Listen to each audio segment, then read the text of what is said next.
오늘 설교를 준비하면서 신명기 주석서들을 보다 보니까 이런 말들을 소개하는 것을 볼 수가 있었습니다. 왕자와 거지를 쓴 마크 트웨인이 뭐라고 그랬냐면 왕들은 대부분 건달들이다 라는 어록을 남겼답니다. 이 말을 들으니까 갑자기 검사가 수석권을 갖고 보복하면 깡패라고 했던 누가 했던 말이 기억이 났습니다. 또한 영국의 정치가요, 작가요, 역사가였던 달버그 애통경이라고 있는데 이 사람은 뭐라고 그랬냐면 권력은 부패한다. 절대 권력은 절대적으로 부패한다는 말을 남겼다고 합니다. 이 모든 것이 왕에 대한 어록들입니다. 오늘 본문을 대하면서 이런 말들도 여러분들이 좀 기억하시면서 보시면 좋겠습니다. 또한 대통령제인 우리나라는 현재 전 대통령의 내란 재판과 여러 특검으로 매우 나라가 시끄러운 가운데 있습니다. 대통령이든 아니면 군왕이든 그 백성의 삶에 지대한 영향을 미치는 것은 틀림이 없습니다. 그렇기 때문에 그 시대에 그 나라에서 살면서 성군을 만나느냐 아니면 폭군을 만나느냐에 따라서 그 백성의 삶은 좌우됩니다. 그것은 구약의 이스라엘의 역사 가운데서도 보면 열왕기에서 볼 수 있는 것처럼 이스라엘의 패망의 가장 큰 원인은 이스라엘 백성들 국민 한 사람 한 사람에게 있는 것이 아니라 왕들의 부패, 왕들의 불순종에 기인한다라고 명백하게 말해주고 있습니다. 그러니까 나라를 다스릴 자가 누가 되는 것인가에 대해서는 매우 중요한 그리고 우리 개개인의 삶에 직결되는 그런 문제인 것을 알아야 하는데 뭐 어린 세대나 젊은 세대나 그것을 모르는 경우가 너무 많은 것도 또한 사실입니다. 예를 들어서 뭐 전 대통령이 뭐 R&D 예산을 갖다가 완전히 삭감해 버리면 학교에서 연구하고 연구소에서 연구했던 많은 석학들이 일자리를 잃어버리고 직업을 빼앗기는 방식으로 대통령의 하나의 결정으로 인해서 수많은 그 연구자들이 졸지에 그 연구 현장에서 떠나게 되는 그러니까 꼭 생사여탈권을 쥐고 있다라고 보시면 되겠지요. 그만큼 왕의 영향력은 실로 막대하지 않다 할 수가 없는 것입니다. 그런 점을 생각하면서 오늘 본문을 들여다봤으면 좋겠습니다. 오늘 본문은 이스라엘의 왕을 세우는 문제에 대해서 말하고 있습니다. 그리고 이 본문 다음에는 제사장에 대해서 나오고 그리고 그 다음에는 선지자에 대해서 나오고 있습니다. 그래서 이렇게 왕직, 제사장직, 선지자직의 세 가지 직무들을 차례대로 기술함을 통하여 이스라엘 백성이 사는 그 일반적인 삶은 어떻게 살아야 하는가. 기본적으로 제사장과 재판장의 판단을 받아 살아가는 건데 그 이스라엘 백성이 사는 삶은 왕의 통치를 받아야 되고 제사장을 통해서 예배하는 제사하는 삶을 살아야 되는 것이고 그 다음에 선지자의 가르침, 예언의 가르침을 듣고 살아야 되는 것으로 그렇게 이 신명기는 말하고 있다라고 보시면 되겠습니다. 그러면 14절에 말하는 바와 같이 이스라엘 백성이 가나안 땅에 들어갔을 때 만일 그 주변 국가들처럼 이스라엘 백성을 다스리는 왕을 세우려는 생각이 나거든 그에 대해서 어찌할 것인가에 대하여 오늘 본문은 말을 하고 있는 것입니다. 이렇게 14절에 말씀한 일은 사실은 사무엘 당시에 정확하게 일어났습니다. 그래서 이스라엘 백성이 사무엘에게 요구하는 내용이 아주 오늘 14절의 말씀과 그 이하에 있는 말씀과도 정확하게 일치합니다. 그래서 사무엘상 8장 20절을 보면은 우리도 다른 나라들 같이 되어 우리의 왕이 우리를 다스리며 우리 앞에 나가서 우리의 싸움을 싸워야 할 것이니이다 라고 하면서 이스라엘 백성은 사무엘에게 왕을 세워줄 것을 요구하였던 것입니다. 그런 다음 오늘 본문 15절에는 어떠한 자를 왕으로 세울 것인가에 대하여 말하고 그 다음에 16, 17절에는 왕이 지켜야 하는 것들에 대해서 세 가지 하지 말아야 할 것에 대해서 말을 하고 있고 그 다음에 18절로부터 20절에는 왕위에 올랐을 때 그는 어떻게 그 나라를 통치할 것인가에 대하여 말해주고 있습니다. 그래서 만약 이 말씀을 잘 따르고 순종한다면 왕 자신과 그의 자손들의 왕위가 장구하게 될 것이라고 그런 축복까지 말해주고 있습니다. 그러면 어떠한 자를 왕으로 세울 것인가에 대하여 오늘 본문에서는 반드시 여호와 하나님이 택하신 자를 세워야 한다라고 말해주고 있습니다.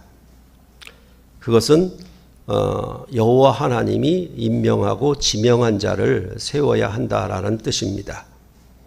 그래서 열왕기에도 계속 말하는 것처럼 하나님의 마음에 합의한 자 그를 왕으로 세우도록 그렇게 권면하고 있는 것입니다. 이거는 뭐냐 하면 하나님을 대리하는 하나님을 대신하는 왕을 세워야 한다라는 것입니다. 그렇기 때문에 이스라엘 나라는 기본적으로 왕정이 아니라 신정이라고 할 수 있습니다. 신이 다스리는 나라라고 얘기할 수가 있겠고 일반 나라들은 그냥 왕이 다스리는 나라 이렇게 보면 되겠지만은 기본적으로 이스라엘 백성은 하나님이 다스리는 나라이고 그 하나님의 다스림을 대신해서 왕을 세우도록 했다라고 말하고 있는 것입니다. 그리고 이스라엘의 형제 중에서 하나를 세워야 합니다. 타국인을 세워서는 안 된다라고 말하고 있습니다. 이것은 우리나라도 대통령이 되려고 한다고 하면 기본적으로 대한민국 국적을 갖고 있어야 되겠고 40세 이상이 되어야 되고 그 다음에 선거일, 대통령 선거일 현재 5년 이상 국내에 거주한 자라야 대통령 피선거권이 있다. 이렇게 헌법에 명시하고 있습니다. 그러니까 그런 점에 있어서는 뭐 어느 정도 일치한다. 별로 크게 다른 점이 없다라고 보시면 되겠습니다. 이렇게 이스라엘이 이방 나라들처럼 자기들 위해 왕을 세우려고 요청하는 것은 사실 이것은 하나님 앞에 범죄하는 것과 같습니다. 이스라엘의 모든 장로가 사무엘에게 나가서 왕을 세워 자신들을 다스리게 해달라고 요구하였는데 사무엘은 이 말을 듣자마자 기쁘지 아니했다라고 사무엘상에서는 말해주고 있습니다. 그래서 하나님 앞에 이 문제로 기도하니까 하나님께서 말하기를 이스라엘이 하나님을 버려서 하나님이 그들의 왕이 되지 못하게 하려 하는 것이라고 그렇게 말씀을 하셨습니다. 이것은 왜 왕을 세움이 범죄가 되는 것인가 하면은 여호와 하나님과 이스라엘 백성은 언약 관계에 있어요. 그러니까 다른 국가와는 다르죠. 여호와 하나님과 이스라엘 백성은 언약 관계에 있는데 그 언약이라는 게 뭐냐 하면 하나님이 이스라엘의 왕이 되시고 이스라엘은 그의 백성이 되는 그런 언약입니다. 그런데 이 하나님을 버리고 다른 왕을 세운다라고 하는 것은 언약을 깨뜨리는 것과 같은 범죄이기 때문에 사무엘도 기분이 나빴고 하나님도 이거는 하나님을 버리고 자기들의 왕을 세우려 하는 그런 뜻이다라고 알고 계셨던 것입니다. 그럼에도 불구하고 이스라엘 백성들이 거듭 요청을 하였죠.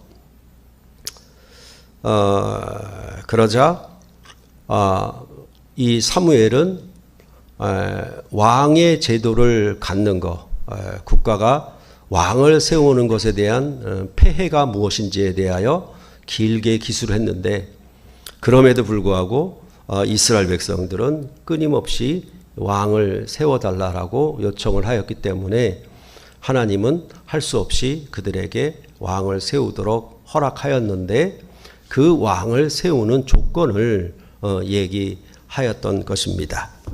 그래서 오늘 본문에 말하는 것처럼 이스라엘의 왕이 지켜야 할 것들, 즉 하지 말아야 할 것들에 대한 세 가지에 대해서 말씀해 주고 있습니다. 첫째로 병마를 많이 두지 말아야만 합니다. 병마를 많이 둔다라고 하는 것은 군사력이죠. 그렇죠. 요즘으로 같으면은 지금도 그 러시아와 우크라이나 전쟁에 있어서 막강한 위력은 이제 드론인데, 드론도 중요하지만 포병이 굉장히 중요하다라고 합니다. 그러니까 탱크와 포병, 탱크포 같은 것들이 매우 중요하니까 요즘 기사들을 보시면 아시겠지만 폴란드에서 우리나라 자주포를 엄청나게 수입을 하고 있고 아마 중동에서도 수입을 하고 있는 모양입니다. 그러니까 이것은 전부 나라의 군사력, 힘을 나타낼 때 바로 이런 병마, 그렇죠? 그러니까 그 당시 같으면은 애굽의 마차들, 그렇죠? 말이 끄는 그 마차들이 결국은 기병대와 같은 역할을 하기 때문에 굉장한 군세력이죠. 그래서 이스라엘 백성이 6월절에 애굽에서 나올 때도 600승에 되는 이 마차들을 데리고 몰고 애굽의 군대가 뒤쫓아왔다라고 말을 하는 것은 굉장한 큰 군대의 힘으로 이스라엘을 다시 사로잡으려 했던 것이죠. 그러니까 지금도 현재 이렇게 오랜 후에 현재도 한 나라에 600대의 탱크가 있는가? 세계에서 손꼽아 보면 별로 없습니다. 별로 없어요. 그만큼 막강한 애굽의 군사력이 동원됐다라는 것을 우리는 출애굽기에서 볼 수가 있었습니다. 그런데 이 병마를 많이 두지 말아야 될 것에 대하여 말을 하면서 또 한 가지 첨부하는 건 뭐냐면, 그 병마를 얻으려고 애굽으로 돌아가야 하지 말아야 한다라고 말을 하고 있습니다. 그러니까 아무래도 그 당시에 병마 같은 경우는 애굽의 그 말이 굉장히 우수했던 모양입니다. 그러니까 그 병마를 애굽에서 수입해서 쓰는 것이 가장 좋죠. 아까 말씀드린 것처럼 우리나라 자주포가 우수하고 뛰어나면 폴란드가 수입하는 것처럼, 그래서 왕은 병마를 많이 두지 말아야 하며 또 병마를 얻으려고 애굽으로 돌아가지 말아야 한다라고 말을 하고 있습니다. 근데 이거는 또 다른 의미가 있어요. 그냥 다른 나라에서 수입하는 것보다 애굽에서 병마를 수입한다라고 하는 얘기는 애굽의 힘을 의지한다라는 얘기가 되거든요. 이스라엘 백성이 출애굽한 구원을 완전히 무효화시키는 일들이기 때문에 그 일에 대해서 엄격하게 여기서 경계하고 있다라고 보시면 되겠습니다. 두 번째로 왕은 아내를 많이 두지 말라라고 말씀을 하고 있습니다. 그것은 왕의 마음이 미혹되기 때문이라고 말을 하고 있는데, 이 본문에 대해서 많은 주석가들은 이제 이방 나라의 공주나 여인들과 혼인을 하게 되면 이건 나라와 나라의 정략적인 결혼이니까 이거는 정치적인 문제를 얘기하는가 보다라고 그렇게 해석들을 합니다.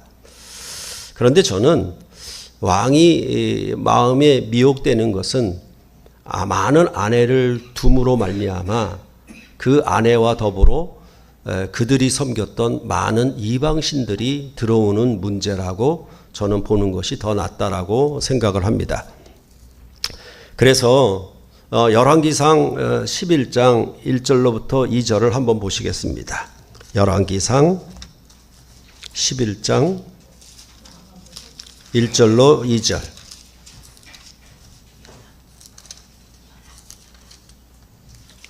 함께 한 목소리로 읽어보도록 하겠습니다.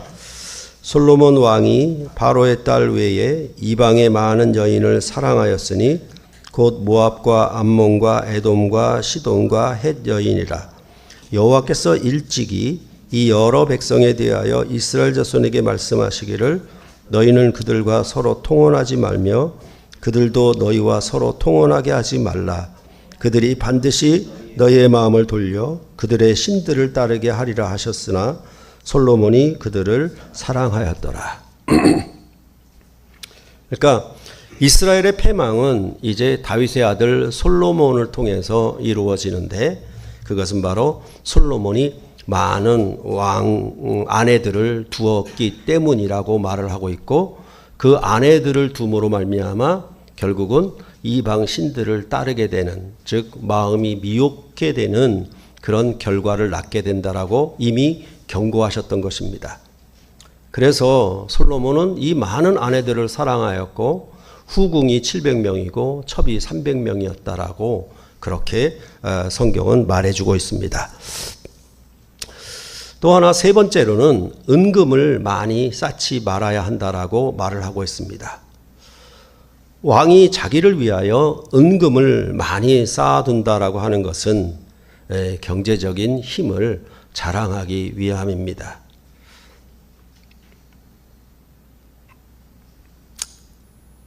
현재 우리나라도 얼마나 대통령의 부인이 이런 은금을 쌓아두려고 했는지에 대하여 여러분들은 충분히 볼 수 있는 것입니다. 그럴 때 성경 역사에서 대표적으로 우리가 예를 든다라고 하면 히스기야 왕을 들 수가 있는데 제가 여러 번 여러분께 강조해 드린 것처럼 저 먼 바벨론이라고 하는 신흥 대국의 특사가 그 히스기야 왕이 병이 나은 것을 보고 축하하러 왔는데 히스기야 왕이 열왕기야 20장 13절에 보는 것처럼 자기 보물고인 금은과 향품과 보배로운 기름과 그의 군기고와 창고의 모든 것을 다 사자들에게 보였다라고 말해주고 있습니다. 결국은 이것 때문에 이스라엘은 바벨론에게 옮겨갈 것이라고 그렇게 심판을 말해 주었던 것입니다. 이렇게 세 가지를 이스라엘 왕으로 하여금 지킬 것을 명하였는데 이것은 다시 말하자면 국가의 군사력, 그 다음에 종교적인 권력, 그 다음에 경제적인 권력, 이 세 가지를 두지 말고 그렇게 왕으로 왕의 일을 하라고 말을 하고 있는 것이죠. 그러면 이건 무슨 말인가 하면 이런 군사력을 믿고 의지하느냐 아니면 이방신과 같은 다른 종교를 의지할 것이냐 아니면 은금과 같은 경제적인 힘을 의지할 것이냐. 그렇게 말하는 것은 결국 하나님을 의지하지 않고 이런 군사력과 종교적인 타종교의 힘, 이방신을 섬기는 것, 그 다음에 경제적인 부강함, 그것을 자기 힘으로 삼는 것, 그것에 대해서 이 신명기는 경계를 하고 있는 것입니다. 이렇게 세 가지를 말한 다음에 이제 18절 이하에서는 왕위에 오르면 어떻게 해야 할 것인가, 그것에 대해서 말해주고 있습니다. 그래서 보면은 왕은 율법서의 등사본을 레위 사람 제사장 앞에서 책에 기록해야 합니다. 요즘 성경을 필사하는 것이 유행이기도 했죠. 우리 조학봉 권사님도 성경을 대단히 많이 필사를 하셨는데, 여기서 이 왕이 율법서를 쓰는 거는 누가 써주는 게 아니고 자신이 기록하는 겁니다. 왕이 주어고 기록하는 것은 왕이 기록하는 것이라고 말을 하고 있는 것입니다. 그러니까 왕이 직접 자기 손으로 성경을 복사하는 거죠. 그렇죠? 복사하는 것으로 그렇게 여기서 말을 하고 있습니다. 여기 이제 오늘 본문에 나오는 것처럼 이 율법의 사본이라고 말을 한 이것은 바로 그것을 두 번째 율법이라고 잘못 오역을 한 거예요. 근데 그렇게 오역된 것이 이제 어떻게 됐냐면 신명기라고 하는 이름으로 바뀌게 된 겁니다. 그러니까 오늘 본문에서 신명기라는 이름이 나왔다. 거기서 유래했다라고 보는 것이 맞습니다. 그리고 왕은 평생에 이 등사본을 자기 옆에 두고 큰 소리로 읽어야 합니다. 그래야 해서 하나님 여호와를 경외함을 배워야 한다라고 말씀하고 있습니다. 그 경외함은 바로 이 율법의 모든 말과 규례를 지켜 행하는 것입니다. 그러니까 그것이 왕위에 올라서 그가 해야 될, 지켜야 할 일이라고 말하고, 그렇게 하면 그 결과는 그의 마음이 그의 형제 위에 교만하지 않게 된다라고 말을 하고, 그런 다음 이 율법의 명령에서 떠나 좌로나 우로나 치우치지 않게 된다라고 말을 하고, 그런 결과로 말미암아 이제 너와 너의 자손이 그 왕위가 장구하게 될 것이라고 축복하는 내용이 오늘 본문에 있는 것입니다. 그러니까 다시 말하면 이스라엘의 왕은 군사적인 힘과 종교적인 힘 그리고 경제적인 힘을 자기를 위하여 쌓으면 안 된다는 것이고, 오히려 율법 등사본을 옆에 두어서 그것을 큰 소리로 읽으며 나라를 다스리라고 하는 것이고, 그것은 하나님을 경외함을 배우는 것인데, 그 경외한다는 것은 명령과 규례를 지키는 것이고, 그 명령과 규례를 지킨다는 것은 언약을 지켜 행한다는 말이기 때문에 결국은 뭐냐 하면 내 하나님 여호와를 사랑하는 것이라고 말할 수가 있겠지요. 그렇게 함으로 이 왕은, 이스라엘의 왕은 자기 힘으로 이 나라를 다스리는 자가 아니며 하나님을 대리하는 왕으로 하나님을 대신해서 나라를 통치하는 자임을, 그리고 하나님의 말씀으로 다스리는 자임을 여기서 분명히 말해주고 있는 것입니다. 여러분이 아시는 것처럼 이스라엘의 역사에서 왕들은 이러한 신명기의 가르침을 지키지 못했습니다. 이스라엘의 패망의 원인이 바로 이 왕들로부터 나왔습니다. 이스라엘이 가장 번성할 때 솔로몬 왕으로 말미암아 그 패망은 시작되었습니다. 여호와 하나님이 그들의 왕으로서 이스라엘을 보호하는 왕이심을 신뢰하지 않았던 것입니다. 이방인의 막강한 힘을 의뢰했고 이방신을 수입했을 뿐만 아니라 그들의 부강함을 굉장히 부러워했습니다. 이것이 바로 이스라엘 백성이 여호와 하나님의 언약 백성으로서 하나님을 왕으로 섬기지 않고 버린 것이며, 그 가르침인 율법을 지키지 않고 행하지 아니한 결과였다라고 열왕기는 우리에게 말해주고 있는 것입니다. 이렇게 무너지고 패망한 이스라엘을 하나님은 완전히 버리시지 않았습니다. 바벨론에게 사로잡힌 이스라엘에게 새로운 왕을 주실 것을 약속하셨던 것입니다. 이사야서 9장을 한 번 더 보시겠습니다. 이사야서 9장입니다.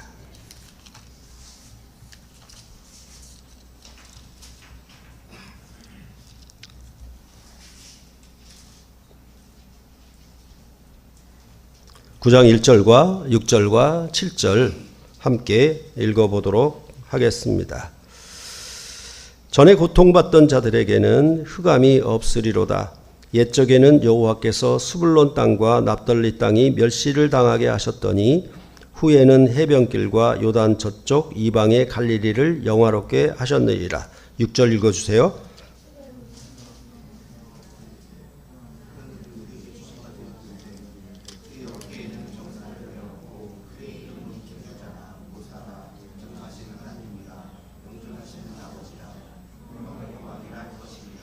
7절 같이 읽겠습니다. 그 정사와 평강의 더함이 무궁하며 또 다윗의 왕자와 그의 나라에 군림하여 그 나라를 굳게 세우고 지금 이후로 영원히 정의와 공의로 그것을 보존하실 것이라. 만군의 여호와의 열심히 이를 이루시리라. 이렇게 이스라엘이 패망함으로 가장 멸시와 천대를 당했던 흑암의 땅, 그늘진 땅, 이방의 갈릴리로부터 하나님은 그 땅에 빛을 비추심으로 새로운 왕을 주실 것을 약속하셨고, 이제 이스라엘 백성으로 하여금 새로운 나라를 주실 것을 약속하셨던 것입니다. 이러한 이사야 선지자의 예언을 성취하시려고 예수님은 자기 백성 이스라엘에게 몸을 입고 오셨다라고 말을 했습니다. 그리고 세례 요한으로부터 세례를 받으신 후에 이제 드디어 그가 메시아로서 하나님의 아들로서 그의 일을 시작하셨다라고 복음서는 말해주고 있습니다. 가장 먼저 세례를 받으신 후에 그가 행한 일은 성령에 이끌려서 광야에 가서 마귀에게 시험을 받은 것입니다.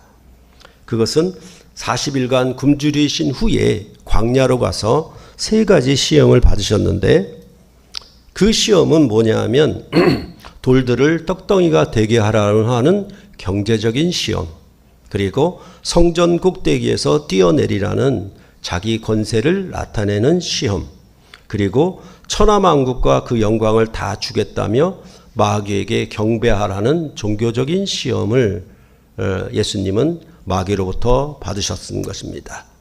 그런데 이런 모든 3가지 시험에 한결같이 얘기하는 것은 다 기록된 하나님의 말씀으로 이겼다.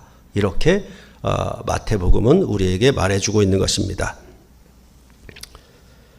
이처럼 이스라엘 백성이 옛 출애굽하여 나라가 망했는데, 그것은 바로 이처럼 이방인의 신과 권세와 부를 부러워한 결과였습니다.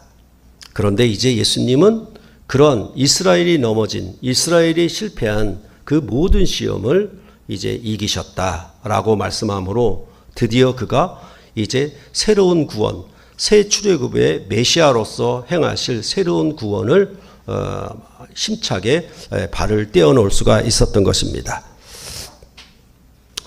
그래서 멸시받던 이방의 갈릴리를 영화롭게 하시고 흑암과 그늘진 땅에 빛을 비추어 의와 평강의 왕으로 그들과 함께 하실 것임을 말하고 있는 것입니다. 그것은 이제 옛 출애굽하여 세운 땅의 왕국이 아니라 새 출애굽하여 세우는 하늘의 왕국을 건설하는 일이었습니다. 마귀의 시험을 이기시고 갈릴리에서 그의 사역을 시작하심으로 십자가에 죽기까지 하나님 아버지의 말씀을 순종함으로 그 명령을 지키시는 왕이심을 보이셨습니다. 그러니까 하나님의 택하신 종이 아니라 하나님의 아들을 보내셨고, 하나님이 세우신 자로서 그는 하나님 아버지의 말씀을 죽기까지 순종하신 하나님의 아들이셨습니다. 그리고 예수님은 로마 총독 빌라도 앞에서 그에게 절하지 않았습니다. 그리고 십자가에서 내려와 보라고 조롱하는 자들에게 자기 권세를 하나도 나타내지 않았습니다. 그리고 예수님은 이제 땅의 양식으로 자기 백성에게 배부름을 주는 왕이 아니라 죽고 부활하셔서 영생을 주시는 왕으로 십자가를 지셨다라고 말을 하고 있습니다. 그래서 겟세마네 동산에서 기도하실 때에도 나의 원대로 마시옵고 아버지의 원대로 하옵소서라고 그렇게 기도를 드렸던 것입니다. 전적으로 하나님 아버지의 뜻에 순종하겠다, 복종하겠다는 뜻이 그 기도에 담겨 있는 것입니다. 그러므로 말미암아 결국 예수 그리스도께서는 하나님의 아들로서 하나님 아버지의 뜻을 다 이루셨다 라고 복음서는 말해주고 있는 것입니다. 이처럼 하나님의 아들 안에서 마귀는 광야에서 그 시험에 패배했을 뿐만 아니라 이제 예수 그리스도를 핍박하고 고난 중에 죽음의 권세로 그를 사로잡으려 하였으나 예수 그리스도께서는 하나님의 언약의 말씀을 순종함으로 다 이기고 승리하셨다라고 말씀하고 있는 것입니다. 이러한 십자가의 승리에도 불구하고 여전히 악한 자들은 교회를 핍박하고 박해했다라고 요한계시록은 우리에게 말을 하고 있는 것입니다. 하나님의 아들이 죽으시고 부활하사 하나님 보좌 우편에 승천하여 거기에 앉으셨습니다. 이제 드디어 그가 만왕의 왕으로 등극하셨고 그의 통치가 시작되었다라고 복음서는 마지막에 결론으로 그렇게 얘기를 해 주었던 것입니다.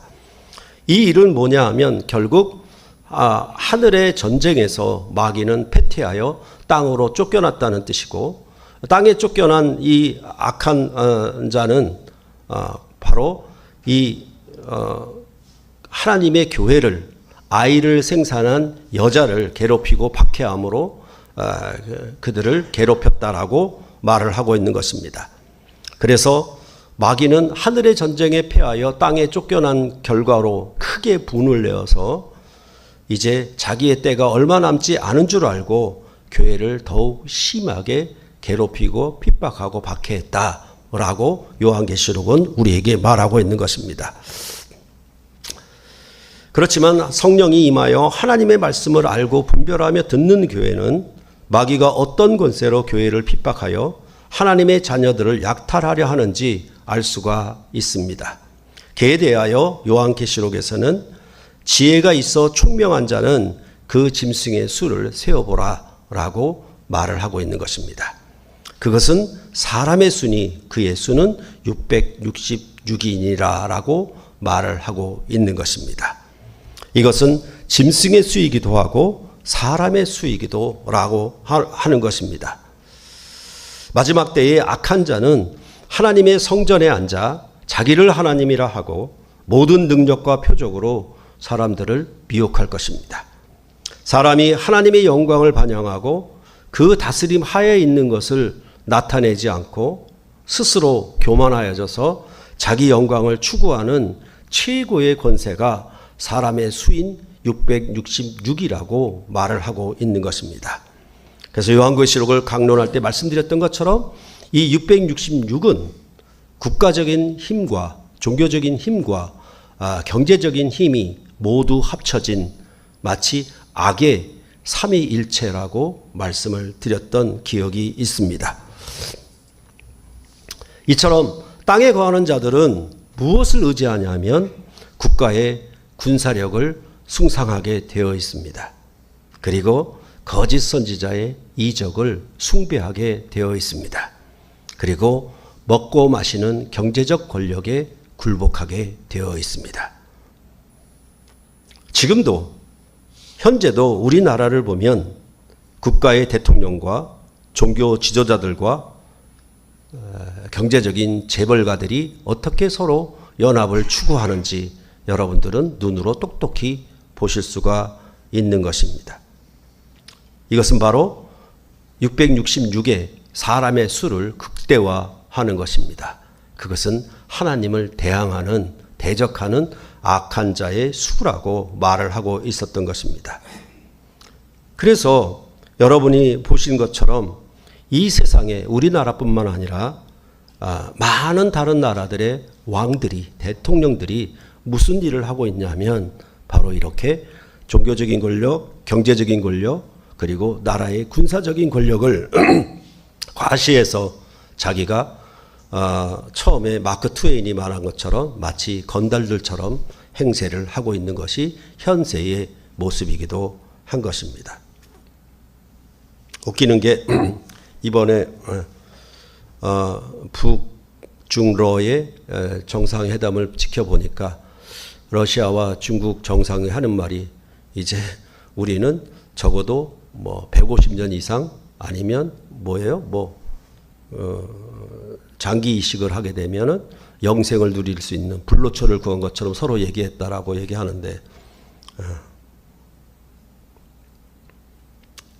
참으로 하나님을 대항하여 교만하여 높아진 자들이 하는 언행이 항상 그렇게 되어 있습니다. 그렇지만 여러분이 아시는 것처럼 예수님은 마귀의 시험을 이기셨을 뿐만 아니라 하나님 아버지의 뜻을 순종하심으로 십자가에서 승리하신 우리의 왕이십니다.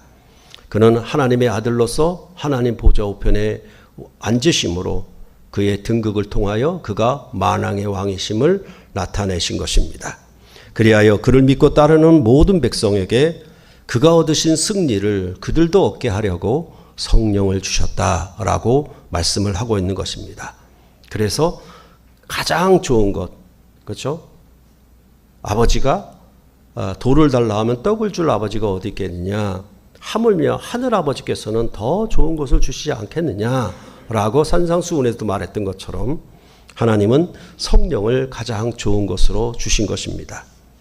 그래서 이 요한계시록이 말한 것처럼 지혜가 여기 있으니 총명한 자는 그 성령으로 말미암아 지혜가 있고 총명해서 짐승과 그의 우상과 그 이름의 수를 이기고 벗어난 자들이 될 것이다 라고 말을 하였던 것입니다.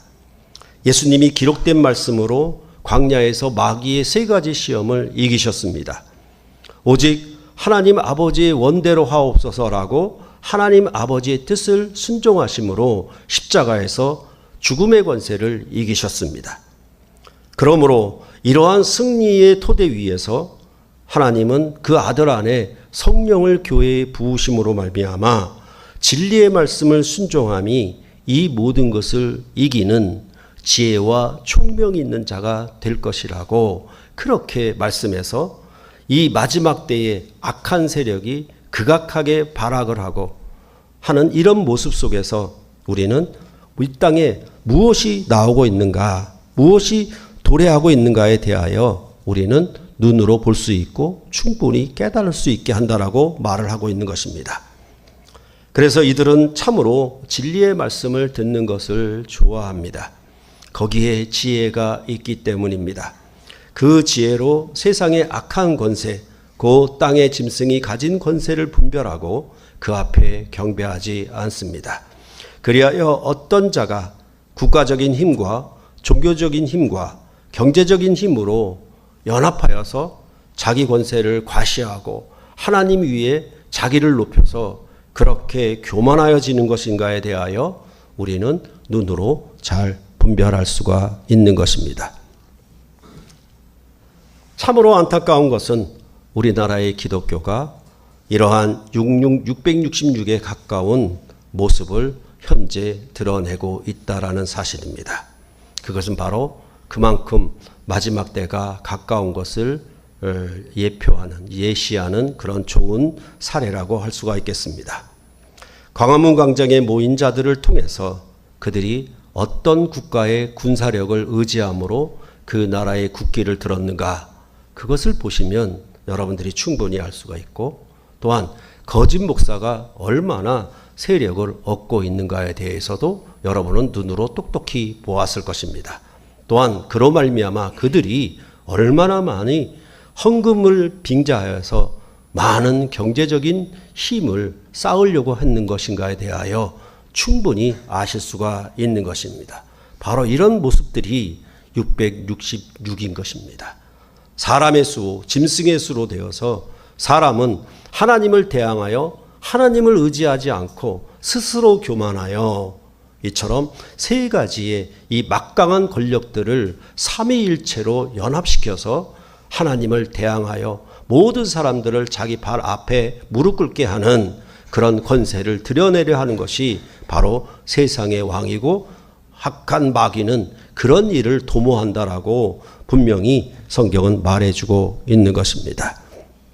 그렇기 때문에 참으로 교회가 이런 악한 세대를 이겨나갈 수 있는 것은 마치 이 율법서를 왕이 자기 옆에 등사반을 두어서 큰 소리로 읽으면서 그렇게 날마다 여호와 하나님을 경외함을 배우는 것은 여호와 하나님과 교제하고 있는 것이죠. 하나님의 말씀과 교제하는 것입니다. 그렇기 때문에 그는 이 하나님의 진리의 말씀에서 떠날 수가 없고 좌우로 치우칠 수가 없는 것입니다. 그리하면 하나님은 장구하게 그 왕위를 보존하게 하실 것이라고 약속하신 것처럼 이제 이 하나님의 아들 예수 그리스도의 순종 안에서 그의 진리의 말씀, 하나님의 아버지의 뜻을 복종하심 안에서 이 교회에게 성령을 부으심은 이 성령이 이제 그것을 필사하는 것이 아니라 마음판에 우리 마음판에 성령의 법을 기록하셔서 이 성령을 통하여 지혜와 총명이 있는 자가 됨으로 말미암아 이제 사람의 수가 어떻게 나타나고 있는지 이 악한 세대를 분별할 수 있는 그런 놀라운 분별력이 임하는 것이고 그로 말미암아 이 짐승의 수를 이기고 벗어난 자들이 된다라고 요한계시록은 우리에게 분명하게 말씀을 하고 있는 것입니다.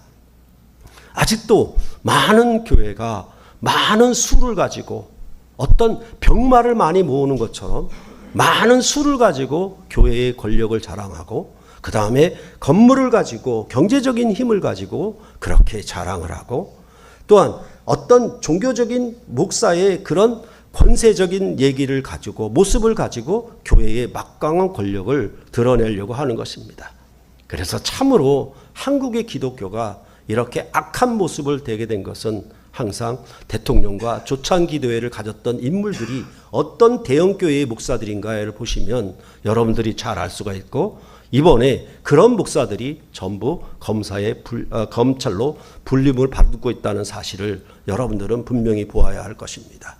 그런 점을 보면서 참으로 교회가 무장해야 될 것이 무엇인가? 그것은 바로 이 왕위에 오르거든 율법서를 등사하여서 자기 옆에 두고 그 말씀을 읽어서 진리의 말씀을 가까이 함으로 항상 왕의 얼굴, 우리 하나님의 얼굴을 예수 그리스도 안에서 뵙고 그와 함께 교제하기 때문에 우리는 이방 신으로부터 미혹당하지 않고 이 악한 군사력으로부터 미혹당하지 않고 또한 경제력으로부터 미혹되지 않는 그런 놀라운 지혜와 분별력이 우리에게 임해서 우리로 하여금 이 악한 세상을 이겨나갈 수 있도록 가장 좋은 성령을 교회에 부으셨다라고 이렇게 성경은 말을 하고 있는 것입니다. 그렇다면 여러분과 저는 이 악한 세대에 하나님이 그리스도 안에서 다시 오시는 이 영광의 날이 가까이 다가온 이 시대에 무엇으로 우리는 이기고 승리해야 하는 것인가? 그것은 늘 한 가지 정답입니다. 진리의 말씀을 잘 알고 그와 가까이 하고 그와 더불어 살고 교제하는 것이라고 할 수가 있겠습니다. 그렇다면 여러분은 지혜를 발휘해서 국가의 일반 세상 국가의 왕이라 하더라도 어떤 왕을 뽑을 것인가에 대하여 여러분들에게 지혜가 있어야 할 것입니다. 그것은 바로 예수 그리스도가 우리의 왕이기 때문에 그의 왕되심이 어떻게 왕으로 오르셨는가를 알게 된다라고 하면 우리는 세상의 왕도 우리를 다스릴 왕도 선출할 수 있는 지혜가 임하게 될 것입니다. 또한 하나님의 나라인 교회를 봉사하는 직분자들을 선출할 때에도 여러분들은 무엇이 기준이 되어야 하는가에 대하여 여러분들은 잘 생각하실 수가 있을 것입니다. 항상 진리의 말씀을 분별하고 하나님의 진리의 말씀에 가까이 거하며 그 진리의 말씀을 좌우로 치우치지 않고 정말 그와 함께 하나님을 사랑하여 이웃을 사랑하는 이 놀라운 하나님의 말씀의 가르침을 지켜 행하려고 하는 자들을 우리를 관리하고 감독하는 하나님의 교회의 직분자로 세우는 그런 지혜와 총명이 여러분에게 있어야 참으로 이 교회는 온전하게 진리의 싸움을 싸워서 이 악한 것에와 능히 싸워 이기는 승리의 교회가 될 것이라 믿는 것입니다. 성령이 임하여 여러분에게 참 지혜와 총명이 있어서 이 악한 세대를 분별하여 여러분들이 그 눈을 떠서 내가 무엇을 따라야 할 것인지 어떤 왕을 따라야 할 것인지 결정하시고 다짐하시고 함께 하시는 여러분들이 되시기를 간절히 바랍니다. 기도하시겠습니다.